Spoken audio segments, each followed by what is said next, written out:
평화를 사랑하는 인생이라는 제목으로 신명기 강의 7번째 말씀을 함께 나누도록 하겠습니다. 미국에서 굉장히 흥미로운 운전 심리 실험을 한 적이 있다고 합니다. 어떤 실험이냐 하면 운전자들이 이제 교차로에서 신호를 기다리고 있습니다. 근데 신호가 바뀌었어요. 그러면 가야 되잖아요. 근데 신호가 바뀌었는데도 앞차가 바로 출발하지 않는 거예요. 그때 이제 뒤에 있는 차의 운전자의 반응을 관찰을 한 겁니다. 우리 실생활에서 이제 흔하게 있는 일이죠. 놀랍게도 많은 사람들이 3초도 지나지 않아서 막 크락션을 막 울린다는 겁니다. 그런데 이제 연구자들이 한 가지 상황을 추가합니다. 뭐냐면 그 앞차의 뒷유리에 이런 스티커를 붙였습니다. 죄송합니다. 초보 운전자입니다. 이렇게 붙인 거예요. 그러자 어떻게 됐을까요? 같은 상황인데도 사람들의 반응이 달라졌습니다. 그 앞전에는 3초도 못 기다리고 막 빵빵 경적을 울렸는데 죄송합니다. 초보 운전자입니다. 스티커 하나만 딱 붙이니까 기다리라는 거예요. 다 기다리고 있었던 거예요. 이제 연구자들이 연구의 결과를 발표하는데요, 두 가지로 딱 정리해서 발표합니다. 첫째, 사람들의 반응은 객관적인 사실보다 해석의 영향을 더 많이 받는다. 객관적인 사실이 있는데 그 사실보다 그 사실을 바라보는 그 해석에 더 영향을 많이 받는다. 첫 번째 결과고요. 두 번째, 그 해석은 대부분 부정적이다라는 거예요. 여러분 한번 생각해 보십시오. 단순히 앞차가 늦게 출발한 것 뿐이죠. 우리는 앞차가 왜 늦게 출발한지 모릅니다. 그런데 내가 생각하는 그 어떤 앞차의 상황을 전혀 모르면서 부정적으로 그 상황을 해석하는 경향이 있다라는 거예요. 뭔가 대부분 우리 상황을 좀 살펴보면 그런 일은 다 한 사람 다 있죠. 신앙생활에서도 여러분 이런 일들이 나타납니다. 하나님이 이제 길을 인도하고 있어요. 우리의 삶에 하나님께서 보이지 않는 우리 하나님께서 우리 각자의 삶을 다 인도하고 계십니다. 그런데 내가 생각하는 방향과 다를 때가 있잖아요. 그러면 우리가 어떻게 그 현상을 해석하느냐 하면 우리는 그 현상을 이것은 하나님이 나를 인도하는 게 아니고 하나님의 계획이 아니고 어떤 위협으로 해석을 한다는 거예요. 위협으로. 그러니까 나의 생각이나 나의 방법하고 좀 다르게 하나님이 나를 인도하시면 그것을 부정적으로 해석한다라는 거예요. 그렇게 하면 안 되는데 우리가 믿고 순종해야 되는데 우리는 자꾸 인간은 그런 쪽으로 해석을 해 나간다라는 거예요. 여러분 오늘 본문이 바로 그런 이야기입니다. 여러분 이스라엘은 지금 가나안을 목적지에 두고 이제 요단강만 건너면 바로 가나안 땅에 들어갈 수 있어요. 하나님이 약속하신 땅이죠. 그런데 이제 거치는 나라들이 있어요. 길이 있잖아요. 갈 수 있는 길이 있는데 그 길을 지날 때마다 어떤 이 나라 부족을 지나가야 되는 거예요. 여러분 지금 이스라엘이 한 그 헤스본이라고 하는 나라 민족을 지나가야 됩니다. 그런데 오늘 이야기를 잘 보시면 이스라엘은 싸우려고 온 게 아닙니다. 싸우려고 온 게 아니고 이 일을 평화롭게 해결하기 위해서 대화를 요청합니다. 대화를. 그런데 헤스본 왕 시온이 이 대화의 요청을 오해하죠. 오해합니다. 그래서 결국에는 이스라엘의 요청을 거절하고 결국 전쟁이 벌어지게 됩니다.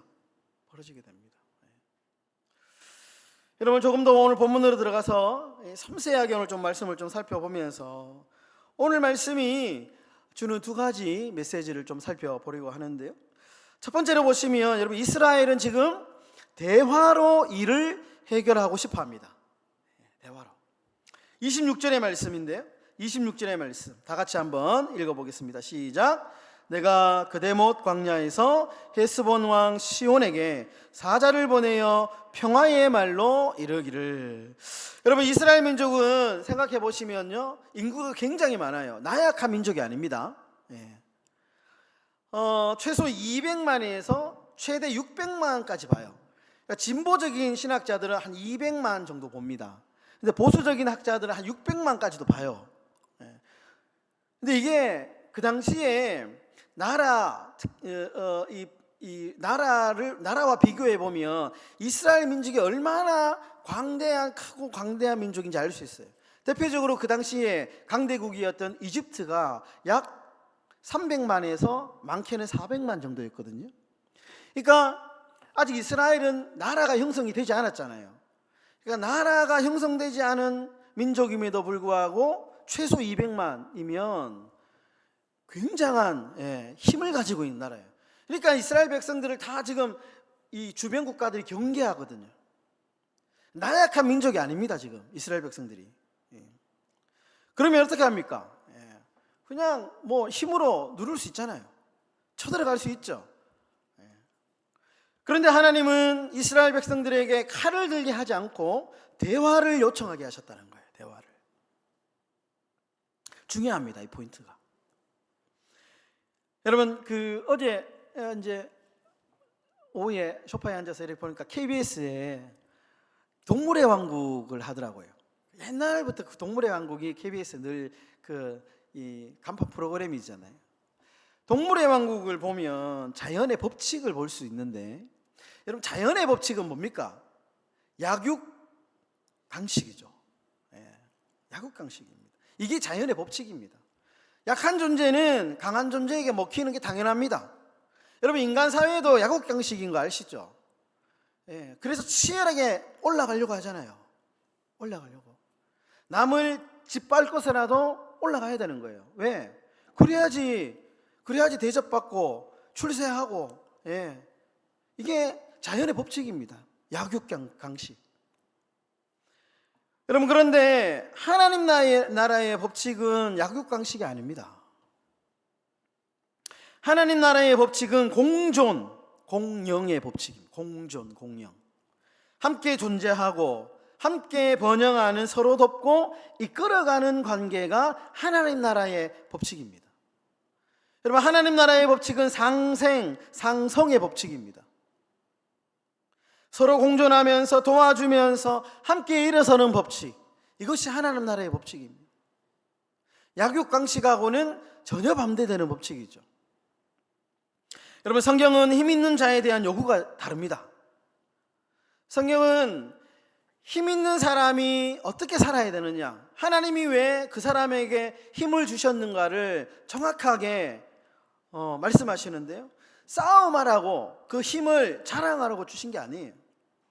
약자를 위하여, 하나님 나라를 위하여 그 힘을 쓰라고 그들에게 힘을 주셨다는 거예요.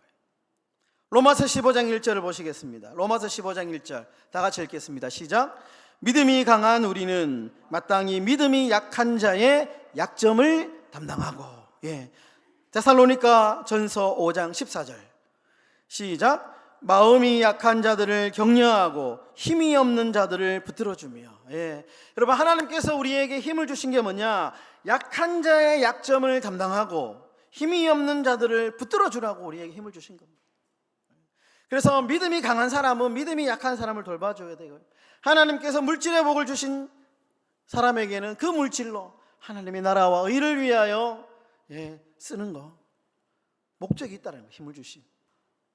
세상처럼 그 힘 가지고 권세를 자랑하면서 그렇게 살라고 힘을 주신 게 아니라는 거예요. 여러분, 하나님이 모세에게 힘을 주신 것은 이스라엘 백성들을 잘 이끌기 위해서 힘을 주셨고요, 하나님이 다윗에게 힘을 주신 것은 그 백성을 보호하라고 다윗에게 그 힘을 주셨어요. 하나님이 바울에게 힘을 주신 것은 뭐냐? 하나님의 교회를 세우라고 바울에게 힘을 주신 것이죠.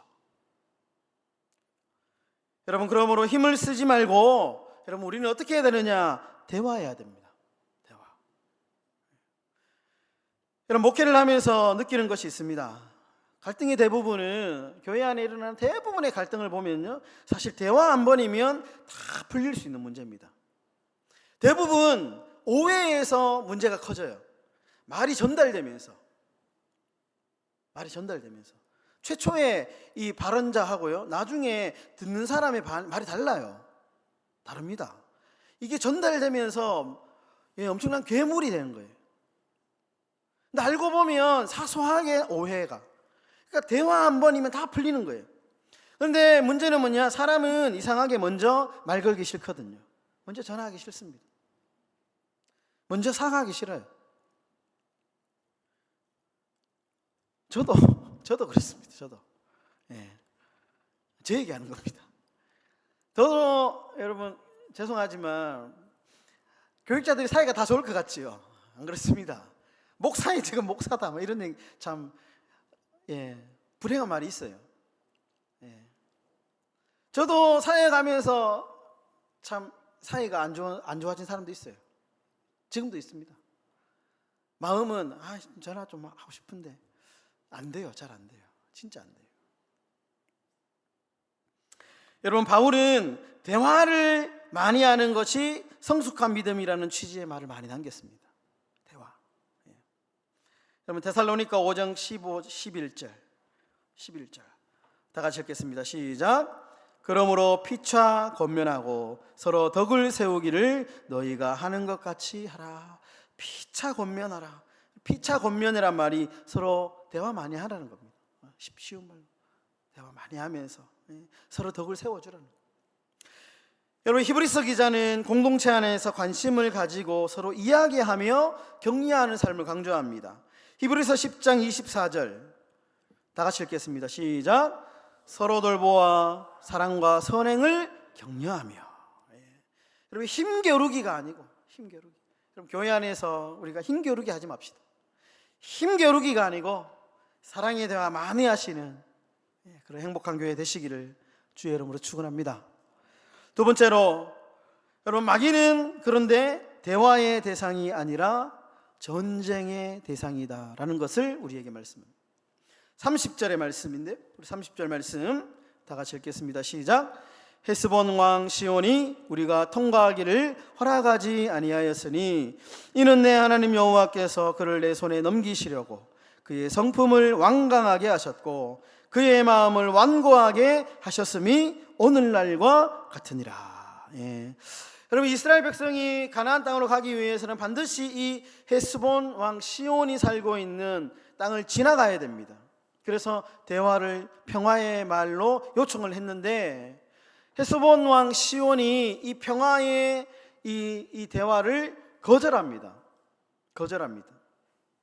그러자 하나님께서 어떻게 말씀하느냐? 이들과 싸워서 차지해라, 이렇게 말씀합니다. 싸워라.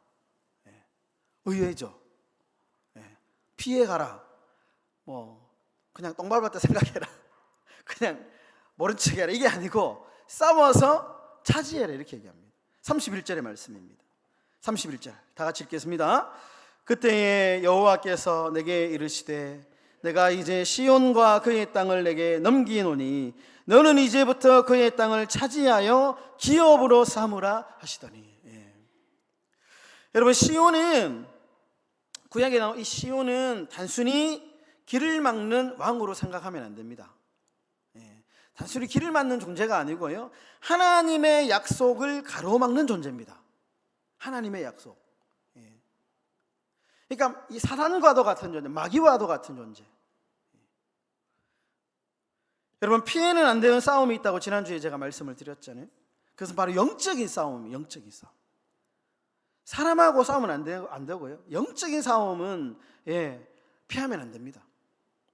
죄와의 싸움, 믿음을 지키는 싸움, 이런 싸움은 우리가 피를 흘리기까지 싸워야 되는 거죠. 그래서 여러분, 영적인 싸움은 대화로 해결되지 않는다는 거예요. 대화로. 마귀한테 가가지고 야, 우리 대화 좀 하자, 이게 안 된다는 거예요. 여러분, 구약 성경에 다니엘서 있죠. 다니엘서에 보면 바벨론 왕이었던 느부갓네살이라고 하는 왕이 나옵니다. 느부갓네살 왕이 금신상을 세우죠. 나라에 금신상을 세워가지고 모든 나라의 민족에게 그 신상 앞에 절해라 이렇게 이제 선포합니다. 절 안 하면 죽는 거예요. 그리고 절하지 않으면 화형에 처하겠다 이렇게 딱 조서를 내립니다. 그런데 이 느부갓네살 왕의 칙령에 반기를 드는 다니엘의 세 친구가 나옵니다. 사드락과 메삭과 아벳느고가 나오죠. 이때 다니엘의 친구였던 세 명의 청년이 절하지 않고 믿음의 싸움을 하죠. 다니엘서 3장 17절과 18절에 이렇게 나옵니다. 제가 읽어드릴게요. 왕이여, 우리가 섬기는 하나님이 계시다면 우리를 극렬히 타는 풀무불 가운데에서 능히 건져내시겠고 왕의 손에서도 건져내시리이다. 그리 아니하실지라도 왕이여, 우리가 왕의 신들을 섬기지도 아니하고 왕이 세우신 금신상에게 절하지도 아니할 줄을 아옵소서. 여기에서 유명한 그리 아니하실지라는 말이 나오는 거예요. 그러니까 나는 풀무불, 그러니까 화형당해도 나는 왕이 내린 그 칙령 금신상에게 나는 절할 수 없습니다. 영적인 싸움을 하는 거예요. 믿음의 싸움을 하는 겁니다. 여러분, 마귀는 지금도 먹잇감을 사냥하는 사자처럼 공격할 대상을 찾고 있습니다. 제 말이 아니고요, 성경의 말입니다. 베드로전서 5장 8절 한번 띄워주십시오. 다 같이 읽겠습니다. 시작. 근신하라, 깨어라. 너희 마귀 대적이 우는 사자같이 두루 다니며 삼킬 자를 찾나니. 예. 여러분, 지금도 우리가 이렇게 믿음으로 희해져 있으면요, 사단은 먹잇감으로 생각하고 달려듭니다. 의지없이 넘어집니다, 여러분. 왜? 마귀는 지금도 우는 사자같이 먹잇감을 사냥하는 동물의 왕국 보니까요, 사자가 다 이렇게 엎드려 있어요. 바짝 엎드려 있습니다. 그러다가 방심하는 순간을 탁 틈타가지고요, 팍 튀어나가요. 먹이를 잡는 거예요. 마귀가 똑같습니다. 여러분, 그러므로 마귀는 대화의 상대가 아닙니다. 엎드려 있는 사자에게 술록이 가가지고, 야, 우리 좀 대화하자. 야, 보니까 우리는 맛도 없으니까 먹지 마라 좀. 이렇게 대화가 안 된다는 거예요. 마귀하고는 대화의 상대가 아니고 마귀하고는 전쟁의 대상이라는 거예요. 에베소서 6장 12절에서 17절, 바울이 에베소 교회에게 이렇게 말하죠. 제가 좀 정리해서 올렸는데요, 다 같이 읽겠습니다. 시작. 우리의 씨름은 혈과 육을 상대하는 것이 아니요 하늘에 있는 악의 영들을 상대함이라. 그러므로 하나님의 전신갑주를 취하라. 그런즉 서서 진리로 너희 허리띠를 띠고 의의 호심경을 붙이고 평안의 신을 신고 믿음의 방패를 가지고 구원의 투구와 성령의 검곧 하나님의 말씀을 가지라. 예. 여러분, 믿음의 싸움은 이기기 위한 싸움이 아닙니다. 자존심의 싸움이 아니고요, 믿음의 싸움은 지키기 위한 싸움입니다. 지키기 위한 싸움. 우리 이기기 위한 싸움은 져도 됩니다. 그거 안 이겨도 됩니다. 그러나 지키기 위한 믿음의 싸움은 반드시 지켜야 됩니다. 여러분, 믿음을 지키기 위해서 하나님의 전신갑주를 입고 싸워야 되는 거예요. 믿음의 전신갑주를 입고. 여러분, 믿음의 선한 싸움을 싸워서 거룩한 믿음을 지키시는 신실한 주의 백성들 다 되시기를 예수님의 이름으로 축원합니다. 말씀을 정리하겠습니다. 여러분, 남아프리카 공화국 넬슨 만델라 이야기 잘 아시죠? 넬슨 만델라가 인종차별 정책에 맞서 싸우다가 감옥에 갇힙니다. 무려 27년 동안 감옥살이 합니다. 그리고 석방이 되죠. 오랜 세월 감옥에 고통당했지만 이제 사람들은 그가 대통령이 되면 이제는 복수할 것이다 생각을 합니다. 그런데 만델라가 대통령이 되었는데요, 복수하지 않습니다. 오히려 그는 과거 자신을 감시하던 교도관들을 대통령 취임식에 초대합니다. 그리고 백인과 흑인이 함께 살아가는 나라를 만들기 위해서 용서와 화해라는 재단을 만들어 가지고요, 자신의 죄를 뉘우치는 자에게는 처벌하지 않고 다 용서해 줍니다. 자신의 죄를, 과오를 인정하고 잘못하고 용서를 구하는 사람에게는 다 문제를 삼지 않습니다. 기자들이 그에게 묻습니다. 왜 복수하지 않습니까? 만델라가 이렇게 말합니다. 아주 유명한 말이죠. 내가 감옥에서 나올 때 미움까지 가지고 나왔다면 나는 여전히 감옥에 갇혀 있는 사람일 것입니다. 여러분, 오늘날 많은 사람들이 여전히 감옥에 갇힌 사람들이 많아요. 저를 포함해서. 여전히 감옥에 갇혀 있어요. 나는 여전히 감옥에 갇혀 있는 사람일 것입니다. 미움을 가지고 나왔다며. 여러분, 이 말이 저와 여러분들의 가슴에 좀 새겨지기를 바랍니다. 내가 감옥에서 나올 때 미움까지 가지고 나왔다면 나는 여전히 감옥에 갇혀 있는 사람입니다. 여러분, 평화를 사랑하는 사람이 되시기를 바랍니다. 여러분, 용서하고 화해하십시오. 진정한 평화는 힘에서 오는 것이 아니라 미움을 내려놓는 사랑을 선택할 때 시작됩니다.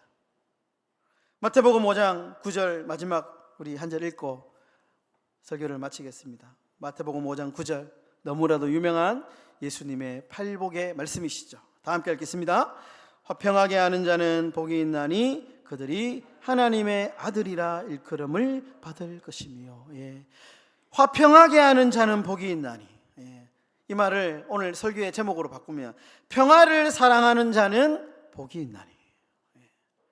여러분, 바라기를 평화를 사랑하시는 피스메이커의 삶을 살아가시는 저와 우리 행복한 교회 모든 성도들 다 되시기를 예수님의 이름으로 축원합니다. 아멘.